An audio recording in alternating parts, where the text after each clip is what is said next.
সবাইকে শুভ সকাল জানাচ্ছি। তো সকালে সকাল হয়ে গিয়েছে আর আপনাদের বোনেরও কাম স্টার্ট হয়ে গিয়েছে। তো আজকে আপনাদের বোন তেমন কিছু কাজ করবে না, আর আজকে আমার রান্নারও কোনো ব্লগ নেই যে আপনাদের সাথে শেয়ার করব। তো চিন্তা করলাম বোন যা আমি কাজকর্ম সকালে ঘর থেকে করি, তো সেটাকে আপনাদের সাথে আজকে শেয়ার করে দিই। তো সকাল হয়েছে আর আমার ঘরে টিপি চলা স্টার্ট।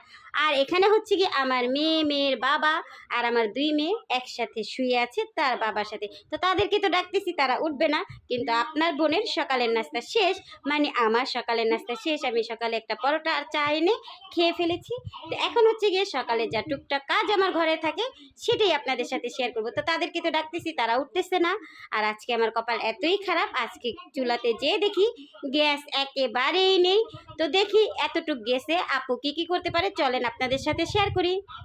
তো এখানে তো আমার ময়লা হাঁড়ি পাতিল পড়ে আছে, এখন আমি ধুইনি। তো এগুলোকে আমি ধুয়ে পরিষ্কার করে নিব। এখানে হচ্ছে গিয়ে আমার ময়লা যত কাপড় চোপড় আছে আমার মেয়েদের, এগুলো সব জমানো ওর বাবার। তো আজকে চিন্তা করেছি আজকে এই কাপড় চোপড় সব ধুয়ে আমি একেবারে ফিনিশ করে দিব, আর এগুলোকে ছাদে দিয়ে দিব। নে তোরা রোদ খা। তো এদের তো ব্যবস্থা করেই ফেলবো, এদেরকে এখন ভিজিয়ে দিব কাপড় চোপড়কে, তারপর এগুলোকে ধুয়ে ছাদে চলে যাব। আর হচ্ছে গিয়ে চলেন আজকে ডিম জালে কি রান্না করতে পারি সেটাই আপনাদের সাথে শেয়ার করি আমার প্রিয় বন্ধুরা।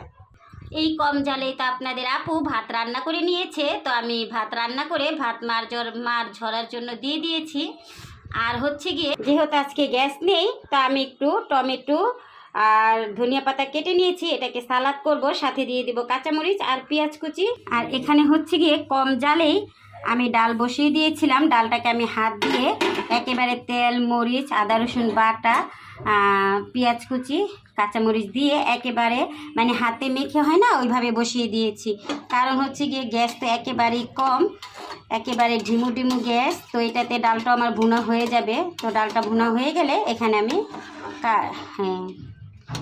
আমি হচ্ছে গিয়ে টমেটো আর ধনিয়া পাতা দিয়ে নামিয়ে নেব। তা আপনাদের আপুর তো আজকে কাজ এতটুকুই। আর যদি দেখি দুপুরে একটু গ্যাস বেড়েছে আর কি, তাহলে হচ্ছে গিয়ে 2টা ডিম ভেজে নিব মেয়েদের জন্য। আর এতটুকু গ্যাসে অবশ্যই ডিমটা ভাজা যাবে, তো একটু কষ্ট করে ভেজে নিব আর কি। আর এখানে তো আমি 2টা ছোট ছোট ইলিশ মাছ বলবো না আর কি, ঝাটকা মাছ। তো এই 2টাকেও বের করে ফ্রিজ থেকে ভিজিয়ে রেখেছি। তো দেখি একটু ভিজিয়ে রেখেছি, ময় মশলা মেখে রেখে দিব, যদি একটু গ্যাস থাকে ডিম ভাজার পর তাহলে হচ্ছে গিয়ে এই মাছ 2টাকেও আমি কম জালে ভেজে নিব। তো আজকে ব্লগটা আমার এতটুকুই ছিল। তো প্রতিদিনে তো আমার আরও কাজ থাকে, তো সবগুলো কাজ তো আর বন্ধুরা দেখানো সম্ভব না। আর সেটা হচ্ছে গিয়ে যেহেতু এখন আমি থাল বাসন ধুইনি, এটা ধুবো, তো এটার ভিডিও, তারপর হচ্ছে গিয়ে কাপড় ধুইনি, কাপড় ধুয়ে তারপরে ছাদে নিয়ে যাব। তো এইগুলো সব করতে গেলে অনেক বড় হয়ে যাবে ভিডিও করতে গেলে। তো আজকের ভিডিওটা এতটুকুই রাখতেছি।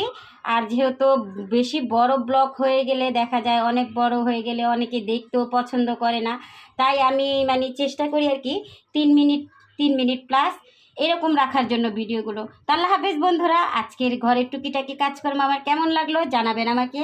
তো দেখা হবে আমার পরবর্তী ব্লগে। আল্লাহ হাফেজ আমার প্রিয় বন্ধুরা।